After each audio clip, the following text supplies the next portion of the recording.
There is a kind of laziness that doesn't look like sloth. It wears the mask of, "I'll start tomorrow." It hides behind distraction, comfort, and endless noise. But in the old mountains of Japan, there was a man who saw laziness for what it truly was. Not weakness of the body, but a sickness of the spirit. They called him Kaien, the ocean flame, a samurai who once burned with ambition, until war ended and peace left him hollow. Days blurred, his sword gathered dust, and he began to feel something heavier than defeat.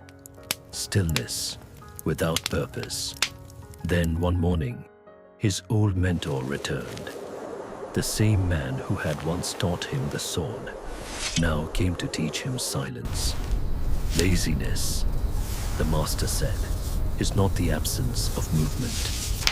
It is the absence of meaning. From that day, Kaien was forced to confront his own mind. No battles, no enemies, only himself. This is the story of how a warrior broke the cycle of laziness, not through force, but through the calm that cuts deeper than the blade. Chapter 1. The Quiet Collapse. The war had ended years ago, but inside Kaien, another kind of war had just begun. The battlefield now was silent. No clash of steel, no scent of blood, no screams echoing across the valley. Only the quiet hum of wind through empty halls. His armor hung untouched on the wooden rack, dulled by dust. His sword leaned against the wall like a forgotten memory, its once brilliant edge now shadowed in rust. Every morning, Kaien woke to the same hollow stillness, the same soft sunlight slipping through paper doors, the same bird's call. Distant, indifferent, he would rise late, stretch half-heartedly, and tell himself, "Tomorrow, I'll begin again." But tomorrow kept retreating, one sunrise at a time. Once, he had known discipline like breath. Each dawn, a promise, each strike a prayer. But peace had replaced urgency, and ease had replaced hunger. The rhythm of battle had been the rhythm of his life, and now that the drums had gone silent, his spirit had nowhere to march. He tried to fill the emptiness. Some days he trained for a few minutes, swinging his sword against the air, but his movements were without weight, without purpose. Each slash ended mid-motion, as if even his blade refused to obey him. He began to mistake stillness for rest, comfort for peace. Yet, deep down, something in him knew. He was not resting. He was decaying. One afternoon, while sitting by the stream behind his home, Kaien looked at his reflection. The water rippled, distorting his face. A stranger stared back. His eyes no longer carried the fire that once made others tremble. They were soft now, tired, aimless. He remembered his old master's voice, echoing faintly in his memory. "Discipline is not motion, Kaien. It is direction. A man may move all day and still go nowhere." Those words hit differently now.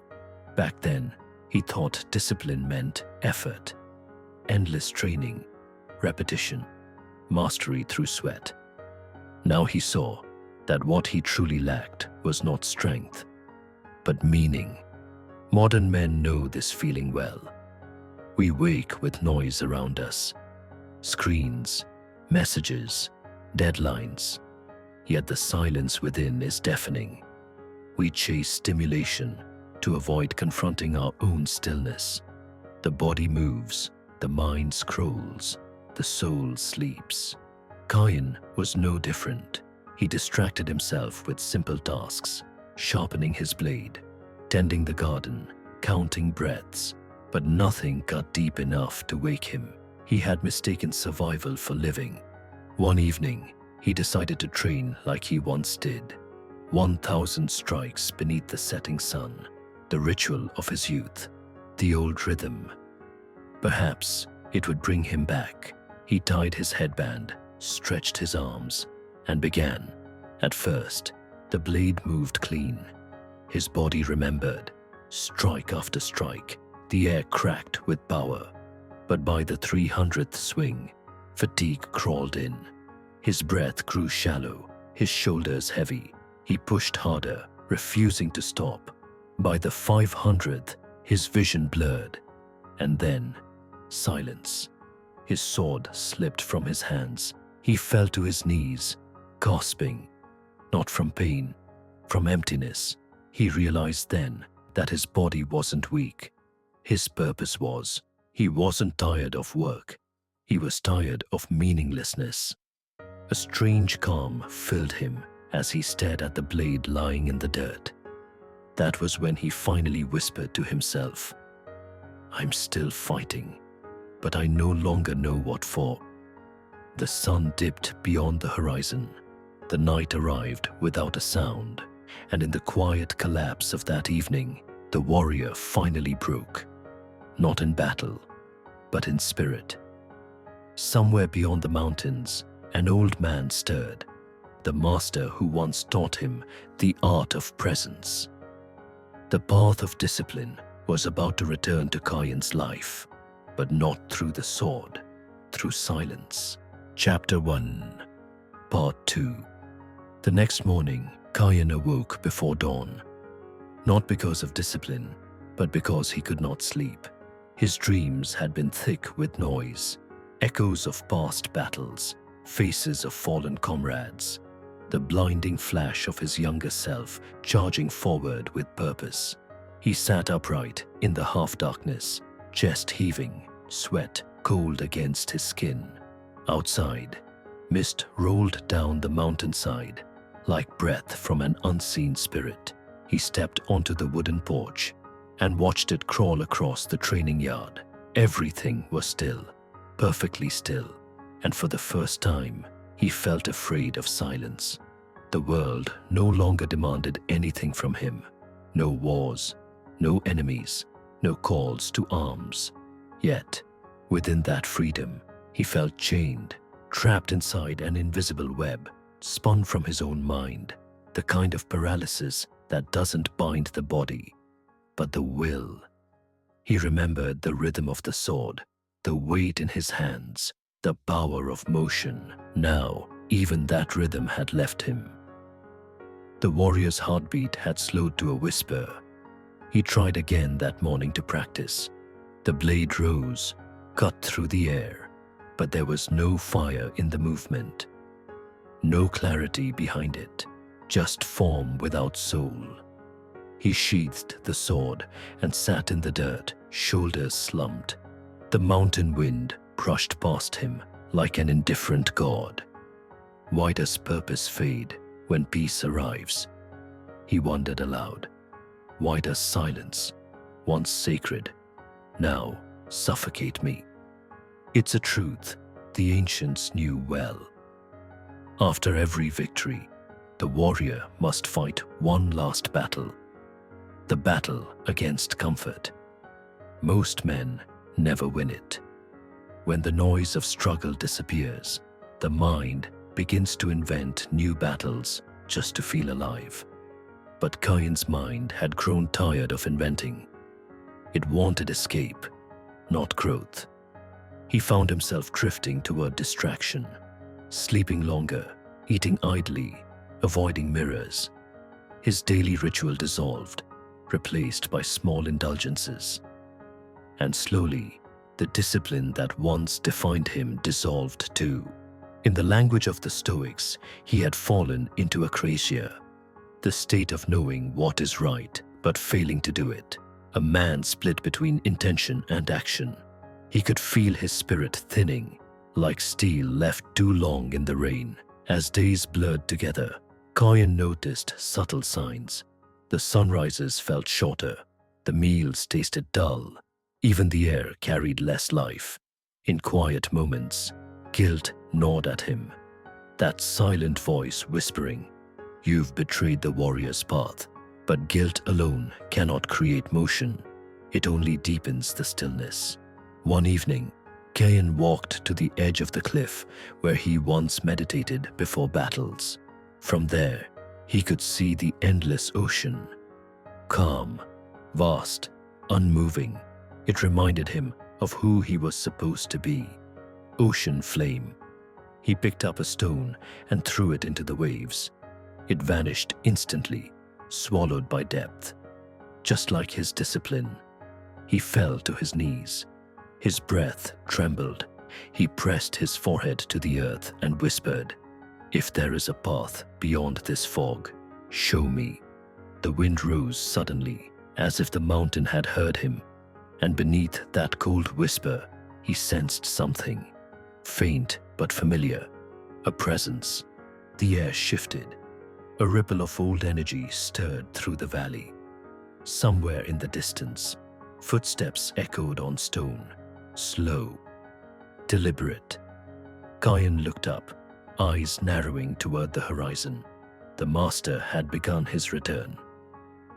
When the student collapses beneath the weight of his own comfort, the teacher returns, not to awaken his strength, but to restore his meaning. Chapter 2: The Return of the Master. The next morning, fog clung to the mountain like memory.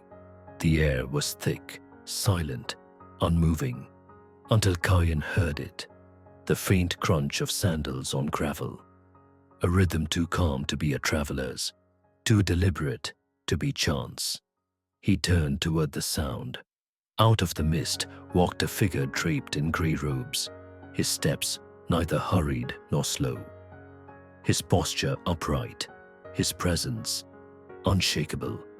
A thin bamboo staff touched the ground with each step, marking time in perfect stillness. Kayan froze. His heart recognized before his hiney did. It was Master Rensho, the man who had once forged him into a warrior, the man whose silence could command 1,000 soldiers. Age had not dulled him. If anything, the years had sharpened his stillness. When he finally stood before Kayan, he simply said, "You fight the air now." Kayan bowed low, shame burning through him. "Master, the war ended. Rensho raised a hand, a gesture that cut through excuses like a blade. "War never ends, Kayan.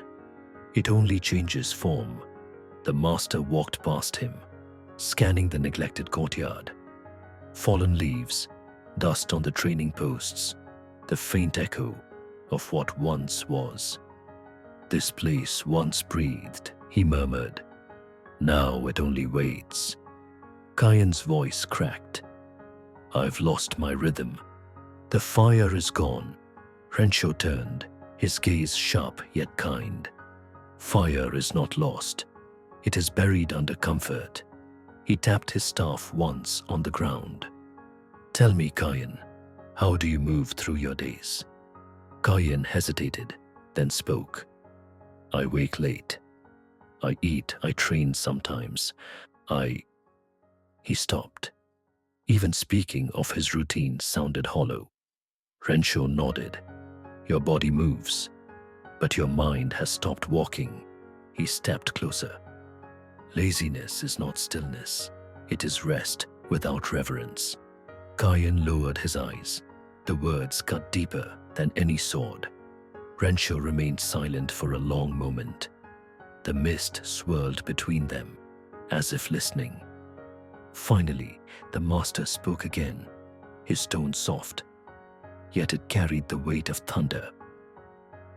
"When you trained as a samurai, you learned the discipline of the blade.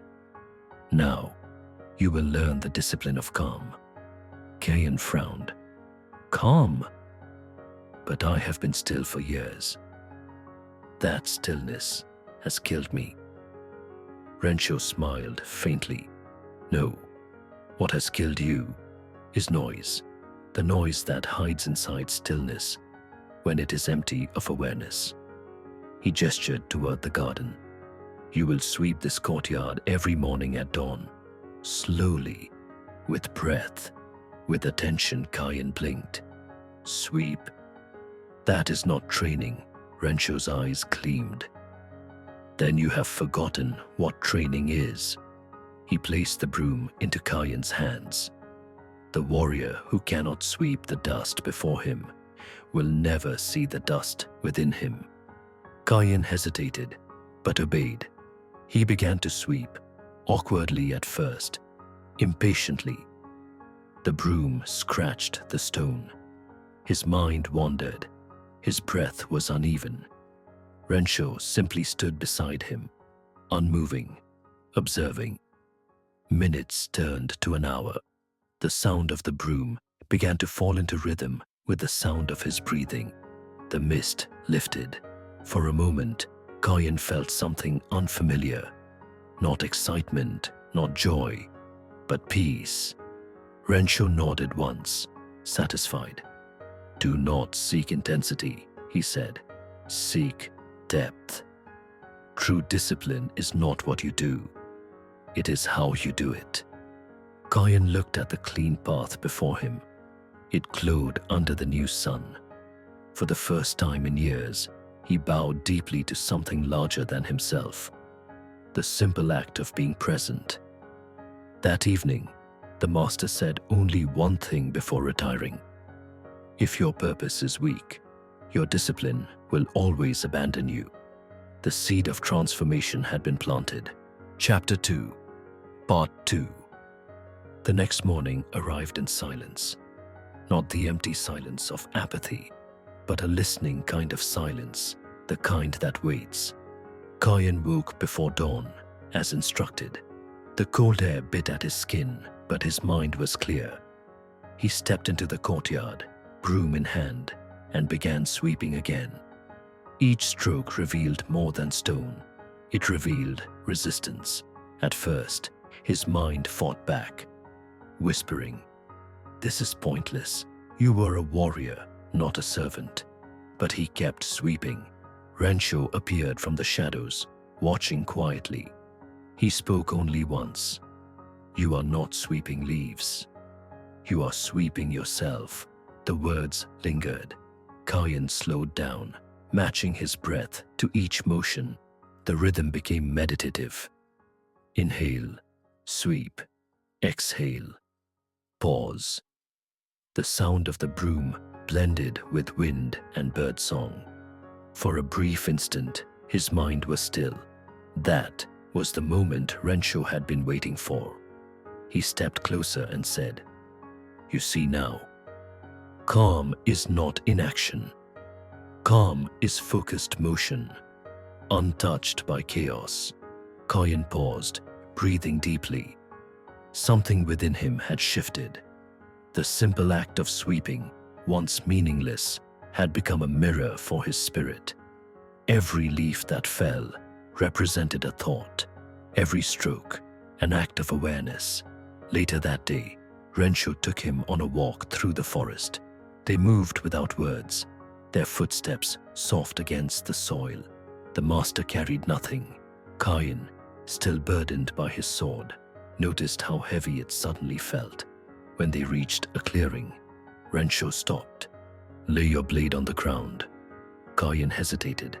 "Without it," he said, "I am not a warrior." Rensho smiled faintly. "That is precisely the sickness." Reluctantly, Kayan placed the sword before him. Rensho pointed at it. "Steel is a mirror. The blade reflects the hand that holds it.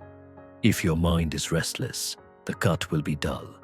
If your heart is still, even silence can slice through illusion." Kayan's eyes narrowed. "Then what must I do?" "Nothing," said the master. "And everything." He motioned for Kayan to sit. "Breathe.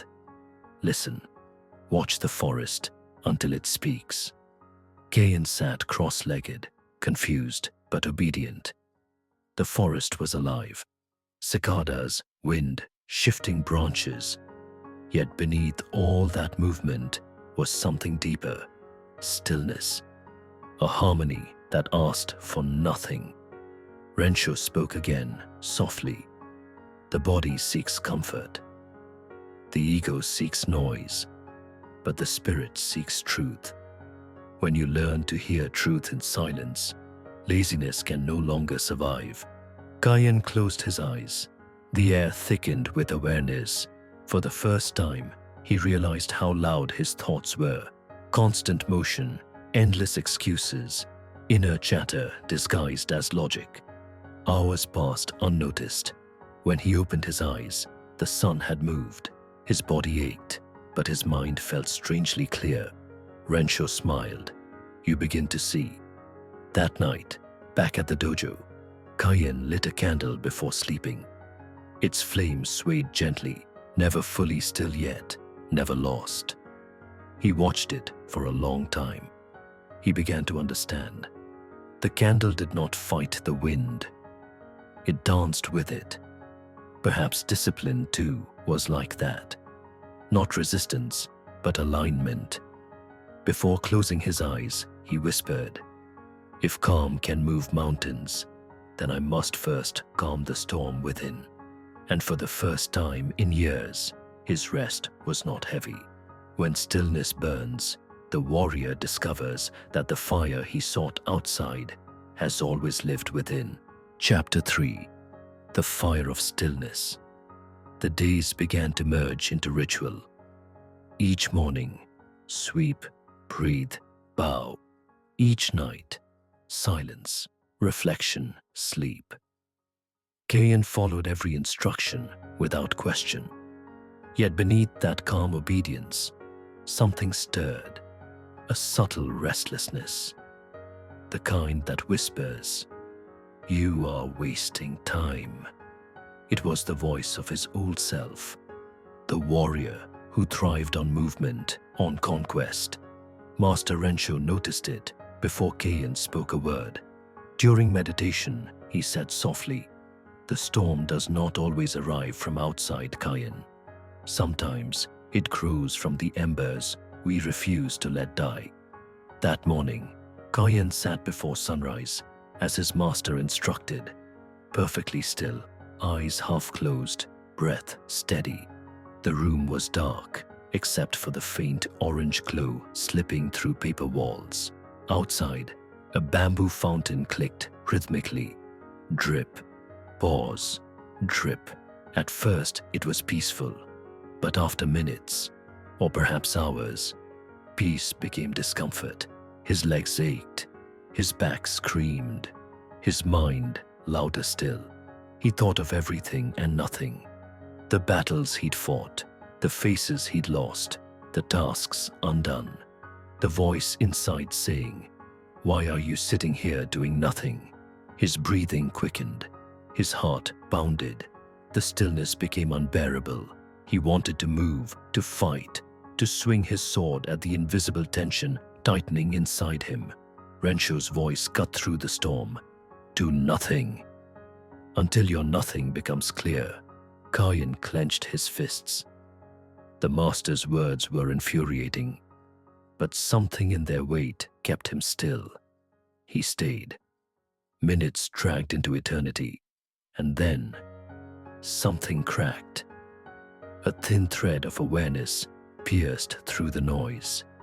He realized that it wasn't the silence that hurt. It was himself, resisting the silence, rejecting it, fearing what it would reveal. He had faced armies without hesitation, but the stillness of his own mind was unbearable, because here, there was no one left to fight but him. His breath slowed, the ache faded, thoughts still came, but he no longer clung to them. They passed through him like drifting clouds.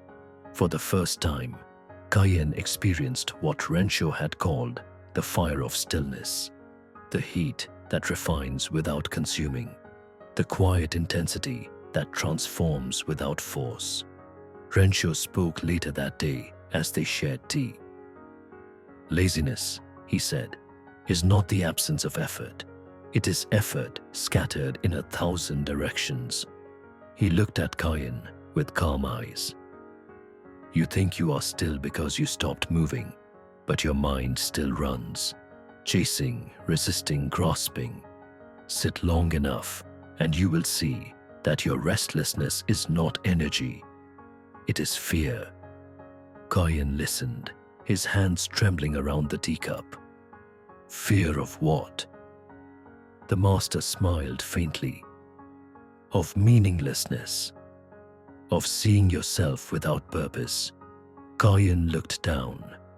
Every strike he had ever made, every victory, every discipline, all had been built upon external meaning. Without war, without recognition, he had become lost. He mistook external stillness for inner peace, not realizing that the two are enemies until reconciled. Renshaw lifted his cup. When the flame of discipline meets the calm of presence, the warrior becomes whole. But to reach that point, one must burn through illusion, slowly, silently, without flinching. Kayan nodded. He understood the words, but the experience, the truth behind them, still lay just beyond reach. That night, he meditated again. The silence was no longer frightening. It was alive, a living thing, breathing with him, whispering without sound. And in that depth of quiet, he sensed the faint pulse of transformation beginning. But the fire of stillness tests every soul that enters it. And Kayan's next test would come not from his master, but from his own mind. Chapter 3, Part 2. The moon was full that night. Its light spilled across the courtyard like liquid silver, illuminating Kayan's silhouette as he sat in meditation. Everything was perfectly still, except the quiet tremor inside his chest. He was deeper now, not in body, but in perception. His breath moved slower, his awareness sharper. The world around him began to dissolve, sound fading into silence, thought dissolving into space. But then, from the darkness within, something began to move. A shadow, faint at first, then unmistakable, formed in the silence of his mind. It was him, or rather, the man he used to be, the warrior, the proud fighter who believed mastery came from domination, not surrender. The shadow spoke in a voice that felt like memory. You've grown soft. You sit here like a monk while the world sharpens its blades. You call this discipline? Kayan's breath wavered. The shadow stepped closer. Its eyes were fire. You've forgotten the fire that made you, the one who conquered fear, the one who never bent to stillness. Kayan's fists tightened unconsciously. Old instincts surged. Fight, defend, overcome. But Master Renshaw's words echoed within him. Do nothing until your nothing becomes clear. He inhaled slowly, exhaled. The shadow circled him, hissing in whispers. Without struggle, you are nothing. Without fear, what will drive you? Kayan did not answer. He simply sat. The shadow grew louder, furious, desperate. It threw every memory, every wound, every moment of weakness before his eyes. The friends who'd died, the wars he'd lost, the moments he'd faltered. Each memory burned like flame. And for a moment, Kayan felt himself collapsing into the guilt, the noise, the endless spinning of thought. But then, a single tear fell, not from pain, but from release. He whispered into the silence, I see you, but you are not me anymore. The shadow froze.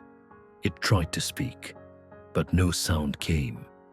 Its fire dimmed, dissolving into the darkness from which it came. Kayan sat motionless, breath steady. The world felt impossibly quiet. Not the silence of emptiness, but the silence after a storm. In that stillness, Kayan felt something awaken. Not strength as he once knew it, but clarity. He understood that the greatest battle was never with the world, nor with others. It was with the restless, fearful self within. And the true victory was not in conquering it, but in seeing it clearly, without resistance. When dawn arrived, Rensho found him still seated beneath the moonlight, eyes open, utterly calm. The master smiled gently. "You have entered the fire and returned without ashes." Kayan bowed deeply, his voice steady. "I saw the man I was." "And what did you do?" Rensho asked. Kayan looked toward the horizon. "I let him go." The master nodded. "Then you have learned the essence of stillness. It is not the absence of movement, but the mastery of it." That day, Kayan worked again, chopping wood, carrying water, tending to the garden. But something had changed. Each action felt sacred, every movement deliberate, every silence alive. There was no laziness left in him because there was no division left in him. Only a quiet unity. The warrior and the monk, the fire and the calm, finally walking the same path. Chapter Moral: True discipline is not to fight the self, but to sit so deeply in stillness that the false self burns away, leaving only presence. Chapter 4: The Path of Silent Action. The mornings in the mountain village began long before sunrise. Mist lingered between the pines like breath that refused to leave the earth. Inside the small wooden dojo, Kayan stood barefoot upon the cold floorboards. He no longer waited for instruction. He simply rose. Each morning began with silence, the kind that tests you before you move. He bowed to the emptiness before him, palms pressed together, and whispered softly, "For no one, for everything." Then he began his routine, not the violent drills of old, but slow, intentional gestures that stitched breath with purpose. He swept the floor. He arranged the mats. He carried water. Every motion became a mirror. To the untrained eye, it looked like nothing. But within each quiet act, Kayan was reforging himself, not through intensity, but through awareness. Master Rensho watched from the doorway, his presence as steady as stone. He said little now, for Kayan no longer needed constant correction. He only reminded him of one law: every act is either a prayer or a distraction. Choose which. Kayan carried those words into every breath. When he swept the floor, he imagined he was sweeping away thought itself. When he prepared his morning rice, he watched the steam rise like spirit leaving matter. When he drank water, he felt the echo of rivers, ancient and endless, flowing through him. It was no longer training, it was devotion. Through these quiet rituals, Kayan discovered something profound. Discipline was not effort, it was reverence. The young warrior who once fought for glory had been replaced by a man who moved for meaning. The same sword hand that once trembled with rage now handled a broom with peace. One afternoon, while Kayan tended the garden, Rensho approached carrying 2 wooden swords. He placed one before Kayan and said, "Let us train." Kayan hesitated. It had been months since he'd held a blade, but the master insisted. They faced each other beneath the tall cedars. A gentle wind passed through the leaves, as if nature itself wished to witness the duel. Rensho raised his sword, eyes soft, but unreadable. "Do not fight to win," he said. "Move to express truth." Kayan bowed. Their wooden swords met with a soft crack, but this time, Kayan did not rush, did not strike in hunger. Each movement flowed like water, not driven by fear or pride, but shaped by calm intention. Every strike was an act of presence, every block a meditation. The master smiled faintly mid-duel. "This is kata of intent," he said. "When purpose leads movement, even the smallest gesture carries power." Kayan understood. It was not about attacking or defending anymore. It was about harmony, between will and motion, between stillness and flow. When the sparring ended, the two bowed in silence. Rensho's voice, low and warm, broke the stillness. "Those who move without awareness exhaust themselves. Those who move with purpose renew themselves." That evening, Kayan sat beneath the cherry tree, watching petals fall upon his wooden sword. He realized that the same calm he found in stillness could exist in motion, if only he carried awareness through every act. He finally grasped what his master meant all along. Discipline was not the art of doing more. It was the art of being fully here in whatever you do. Yet, the deeper Kayan walked into awareness, the more he began to sense something hidden beneath his calm. A faint tremor, the whisper of his old ego, waiting for one last battle. Chapter 4, Part 2. Night descended over the mountains like a heavy robe of indigo. The fire in the dojo flickered softly, reflecting in Kayan's calm eyes. He sat cross-legged before it, palms resting upon his knees, the faint rhythm of his breath matching the sway of the flames. Rensho entered quietly, carrying a small bowl of tea. Without a word, he placed it before Kayan and sat across from him. For a long time, neither spoke. The only sound was the wind brushing against the shoji screens. Finally, Rensho said, "Your movements have become pure. But do you know why they must be?" Kayan looked up, unsure how to answer. The master continued, "When a man loses meaning, he compensates with motion. He mistakes speed for direction, precision for presence. You, Kayan, once moved with the energy of a storm, but a storm destroys what it cannot understand." The words landed heavy, but not cruel. Kayan bowed slightly, eyes fixed on the glowing coals. "Then what is the right motion, master?" Rensho poured the tea slowly, deliberately. Steam rose like incense. "The right motion," he said, "is the one that requires nothing from the world to justify itself. When sweeping the floor feels as noble as wielding a sword. That is mastery." Kayan let the silence settle. He lifted the bowl, breathed in the warmth, and drank with full attention. Something inside him loosened. The subtle tension of needing to prove something.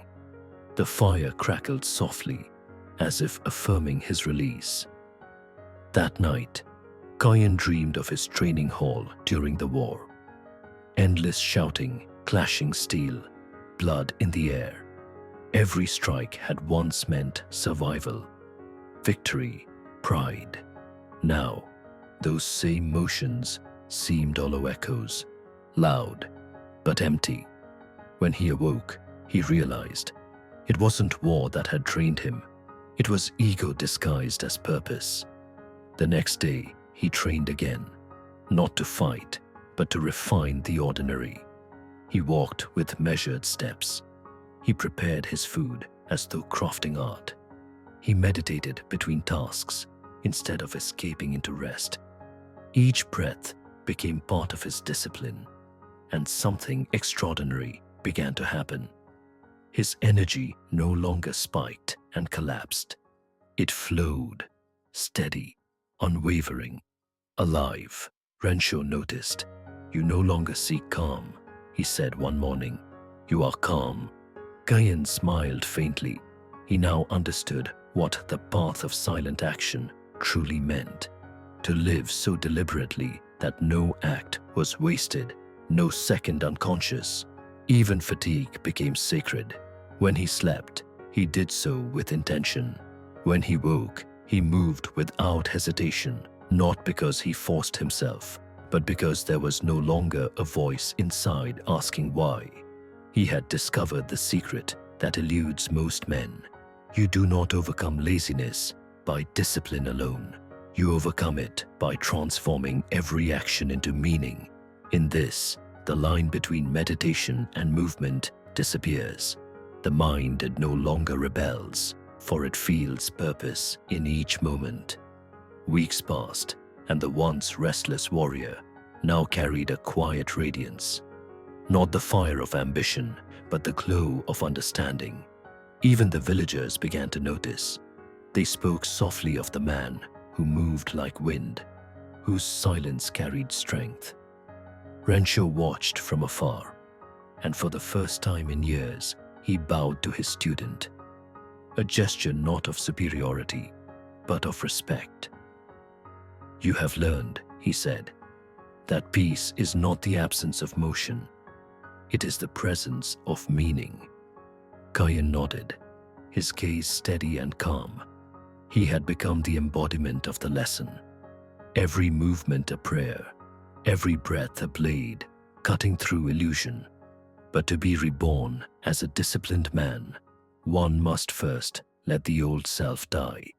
And soon, Kayan would face the final battle, not with sword or master, but with the shadow of who he once was. Chapter 5. The Death of the Old Self. The night came without stars. A low fog rolled through the mountains, swallowing even the moonlight. Kayan sat before his small shrine, the wooden sword resting across his knees, the scent of incense curling upward like memory made visible. Something inside him stirred. Not restlessness, but a whisper, a presence, long forgotten. He closed his eyes and drifted inward. The dojo, the mountains, even the air began to dissolve. In their place rose a dream. He stood once more in the war-torn fields of his youth. Sky red, earth trembling beneath the echo of battle. Before him stood a figure dressed in black armor, a younger version of himself, fierce, confident, burning with the old flame of ambition. The younger Kayan smirked. "So this is what became of me," he said. "A monk sweeping floors." The older Kayan said nothing. He merely bowed, a gesture of respect, not submission. "You've grown soft," the young warrior taunted, circling him. "Where is the man who vowed to carve his name into history?" Kayan's eyes remained calm. He died the day he mistook movement for purpose. Steel met silence. The young Kayan drew his sword, gleaming with fury. "Then face me, coward monk. Prove that stillness can stand against fire." The older Kayan reached for his wooden blade. Smooth, simple, unpolished. A weapon that could not kill, yet held the weight of truth. They clashed beneath a sky bleeding with light. Each strike from the young Kayan came wild, desperate, a storm of ego and pride. The older Kayan deflected each blow with quiet precision, never striking back, only redirecting. "Why do you not fight?" the young one shouted. "Are you afraid to lose?" Kayan whispered, "There is nothing left to win." The younger version laughed, bitter and loud. "You speak of peace because you have forgotten power." Their blades locked. For a moment, their faces were inches apart, one burning, one tranquil. Kayan looked into his younger eyes and saw himself. The hunger, the fear, the endless reaching. "I have not forgotten power," he said softly. "I have remembered its price." With a sudden movement, he twisted his wrist, disarming his younger self. The wooden sword stopped at the young Kayan's throat. Silence. Then gently, the older Kayan lowered his weapon. "You were necessary," he said. You fought when fighting was needed. But now, your war is over. The young Kayan's grip loosened. His sword fell to the ground. He looked lost, almost childlike. Then what am I without the fight? Kayan reached out, placing a hand upon his younger self's shoulder. You are free. And with that, the figure began to fade, dissolving into wind and light, until nothing remained but stillness. Kayan awoke, drenched in sweat, the dawn barely breaking through the paper screens. His breath came slow but peaceful. He knew the dream was not a dream. It was the final duel, the death of the self that had once chained him. For the first time in years, he felt weightless, not because the struggle had ended, but because he no longer resisted it. But every death requires a ritual, and before his transformation could be complete, Kayan would have to perform one final act of release. Chapter 5, Part 2. The morning air was heavy with rain. Each drop fell like the slow beating of a temple drum. Kayan stepped out into the courtyard, barefoot, his robe damp against his skin, carrying his old steel sword in one hand and a bundle of dry wood in the other. He walked to the edge of the forest where the mist thickened, and there he began to build a small pyre. The same fire that once forged his blade would now be used to unmake it. When the pyre was ready, he knelt before it and placed the sword atop the wood.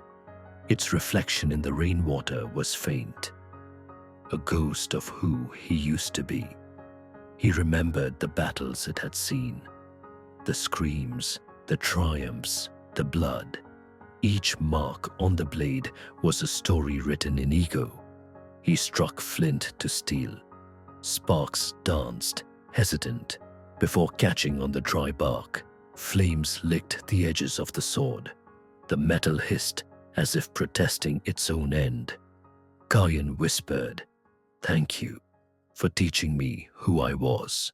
He bowed deeply, and then he watched as the fire consumed the symbol of everything he once worshipped: ambition, recognition, control. Behind him, Rensho appeared, standing beneath the rain with his bamboo staff. He said nothing at first, only watching the fire reflect in his student's eyes. Finally, he spoke. "The sword you burn is not made of steel. It is made of stories, all the ones you told yourself to feel alive." Kayan nodded slowly. "And without them, who am I?" Rensho stepped closer, his tone soft but firm. "You are what remains when the stories end." The flames rose higher, the sword beginning to bend, its edge softening, surrendering. Kayan felt a strange peace, like a knot in his soul untying itself. He realized he had spent years defining himself by doing, by victories, by struggles, by movement. But in this moment of still surrender, he finally touched what he had always sought through force: freedom. When the sword was reduced to ash and glowing fragments, Rensho reached into his robe and produced a simple wooden stick. Smooth, balanced, without edge or ornament.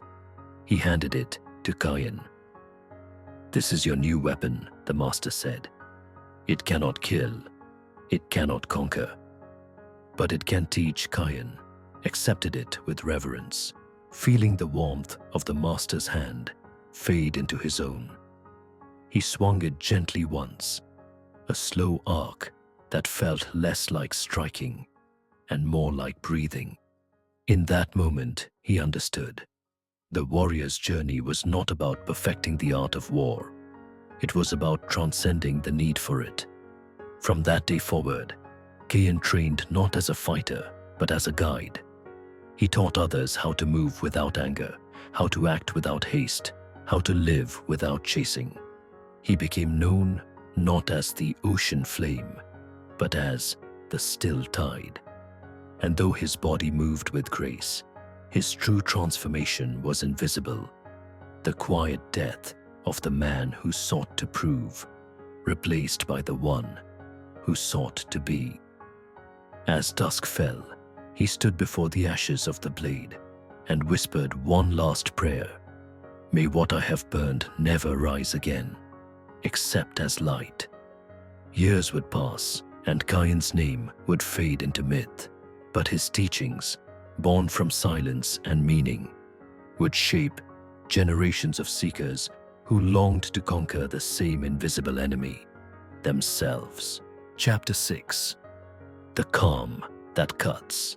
The years rolled quietly across the mountain, like mist returning to its source. Seasons changed.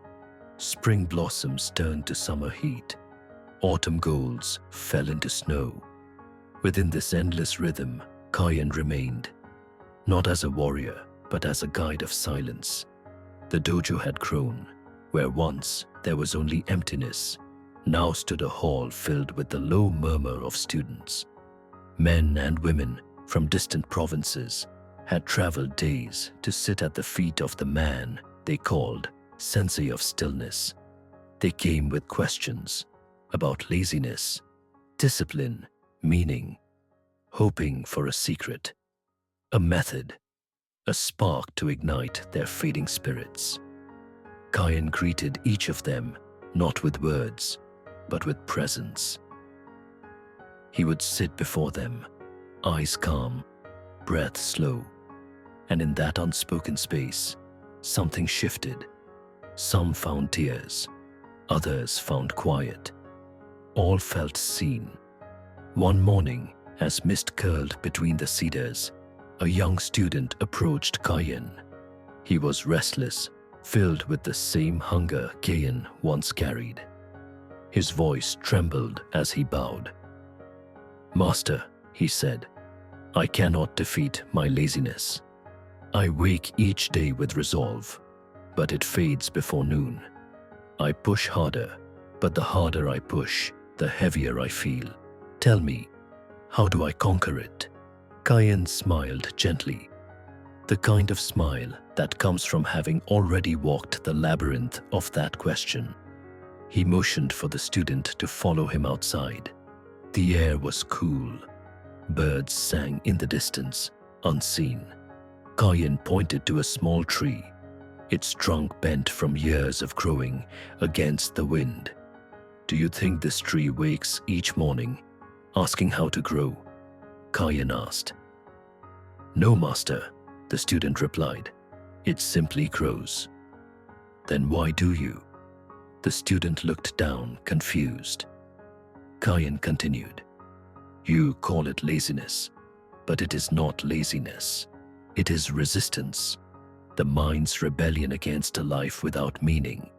You fight your own nature, so your spirit hides from you." He bent down, touching the soil near the roots of the tree. "This," he said, "is where effort belongs, beneath the surface, unseen. You water your purpose through silence, not through struggle." They stood there as the wind passed softly between them. Kayan's voice lowered to a whisper. "When you act without alignment, effort becomes suffering. But when your actions rise from stillness, discipline becomes devotion." The young man's eyes glistened. "Then, how do I find that stillness, master?" Kayan gestured to the wooden sword resting beside the dojo entrance. He lifted it with both hands and held it out.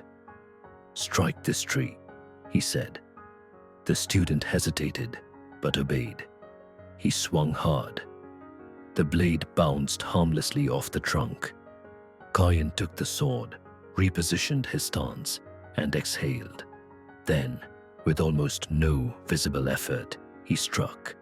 The same wooden blade cut a thin, clean line into the bark, not from strength, but from perfect timing, perfect presence. "Do you see?" Kayan said. "The calm cuts deeper than the force." The student fell to his knees, overwhelmed. Kayan placed a hand on his shoulder. "When you master calm, you master action. What once felt heavy becomes effortless. Laziness is not your enemy. Misunderstanding is. The student bowed deeply, tears falling into the earth. Kayan looked to the horizon, the mist rising, the mountains standing eternal. He felt the quiet pulse of life in everything, as if the world itself breathed in rhythm with him.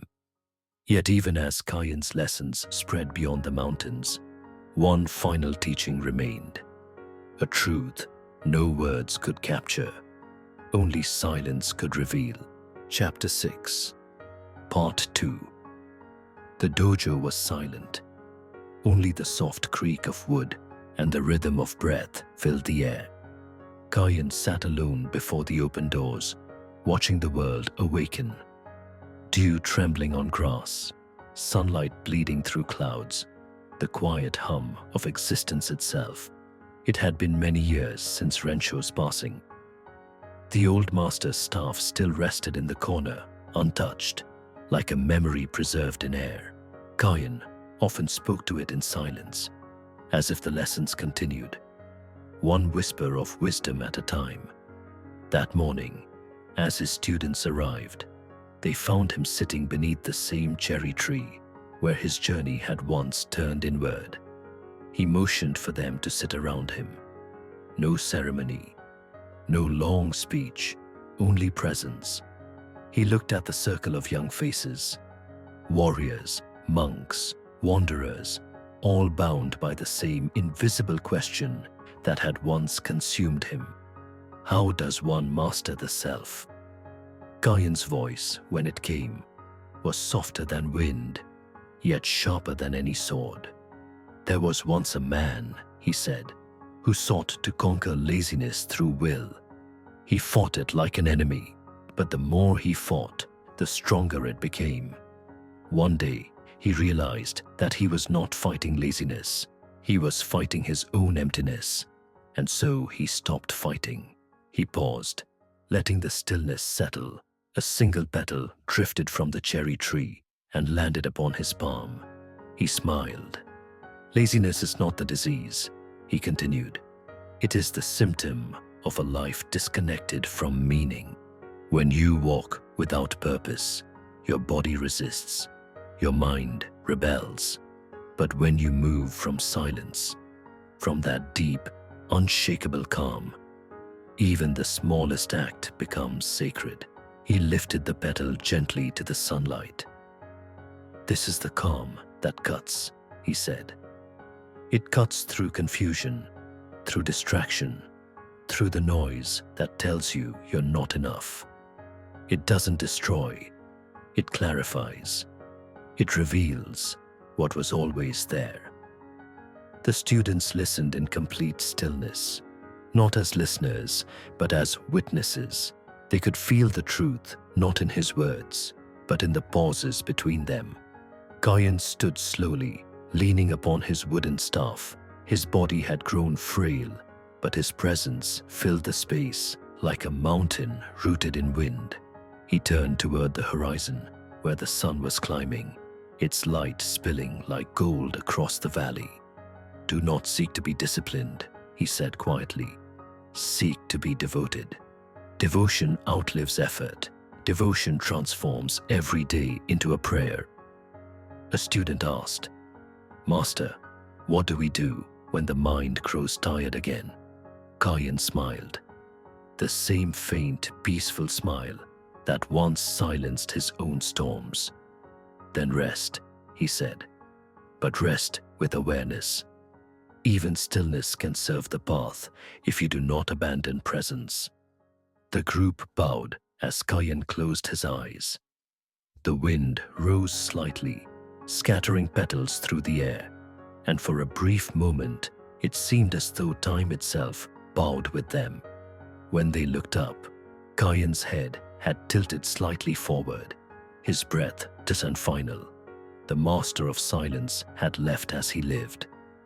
Without resistance, without noise, with absolute calm. No one wept. They simply sat with him in stillness, the lesson complete. Epilogue. The legacy of calm. Years later, Keiin's dojo became a place of pilgrimage.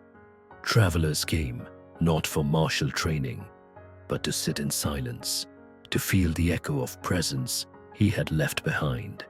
They said the air there carried a strange peace, the kind that asks for nothing, yet gives everything. And carved upon a single stone at the entrance were the words he left for all who entered. Laziness dies not through effort, but through meaning, silence, and presence. If this story stirred something within you, if a part of you recognized the stillness behind the noise, then this path is already yours. Every time you pause the chaos, every time you choose silence over impulse, you walk the same road the warrior once walked. Here, we walk that path together. Each story is a mirror, each lesson a step deeper into presence. So, if this voice found you in the right moment, leave your reflection in the comments below. Your thoughts become part of this dojo, a place where seekers meet in silence, through words. And if you wish to walk further, to keep learning the art of discipline, of inner strength, of calm, then let your support echo through the digital wind. Like this video, share it with another warrior, and subscribe so that this path may continue to unfold before you. Until the next lesson, stay silent, stay strong, stay present.